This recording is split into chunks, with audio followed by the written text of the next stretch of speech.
Now that we've created our rhinestone motif, we're ready to apply it to the shirt. We simply remove the tape holding the rhinestones, remove it from the plastic backing. If we put this on here like this, it won't end up on their t-shirt, it actually comes up. So we want to make sure that the white backing is gone. And then we're just dealing with our rhinestones on the clear plastic tape. Typically we'll want to have this centered, but it's up to your own creative ideas as to how you want to apply this to the shirt.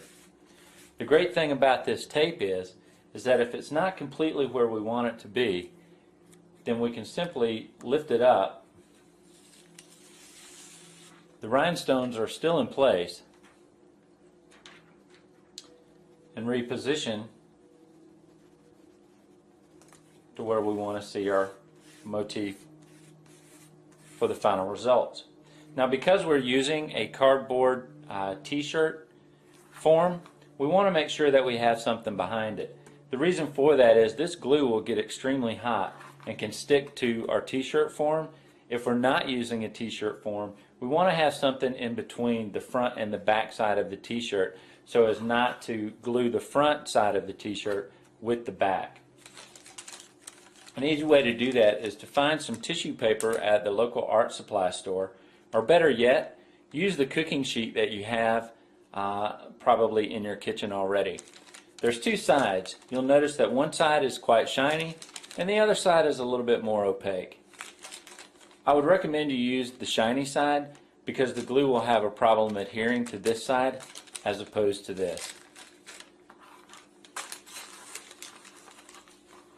Make sure that we have our paper just behind our motif. And now we're ready to iron. My iron's been preheating on a hot setting.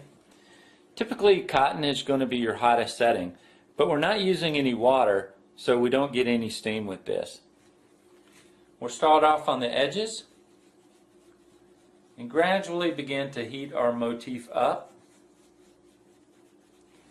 And then we can go with the long side of the iron, keeping even and constant pressure on our design, but keep the iron moving so as not to scorch the rhinestones or the shirt.